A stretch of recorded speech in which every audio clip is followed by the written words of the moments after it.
death.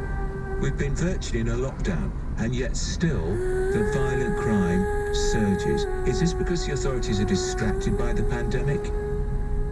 Have you seen many police officers patrolling the beat since the pandemic, or are they too busy trying to enforce social distancing rules?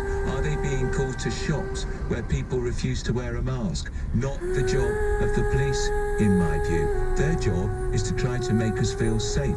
We want to see them because if you see a police officer, that's good for morale. It encourages you that the police are on your side. You want to see them on the beat. You want to see the police cars in the community. We know that Theresa May, when she was Home Secretary, and David Cameron was Prime Minister, cut police numbers by 20,000. The Tory government is reversing those cuts. 6,000 police officers have been hired since the election. Not enough, they've got to do better. But I'm asking, what on earth is going on? All those stabbings and shootings, that's just in London. What about in Manchester and Birmingham and Bristol, in our inner cities?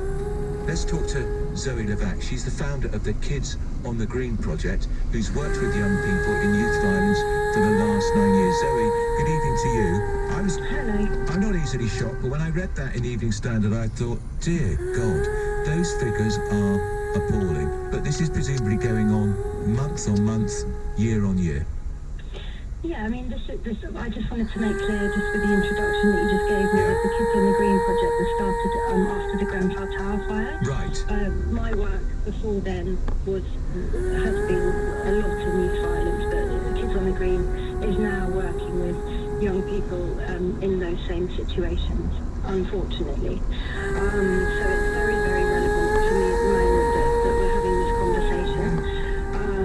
In terms of the questions of why is this happening now, escalating to the levels that it is during and just after we've had this incredibly strange and difficult lockdown time, which has been difficult for everybody. I mean, I have a lot of opinions on this. The first thing I would like to say is if we have a look at what the rules were for schools, when the schools were asked to close, actually they were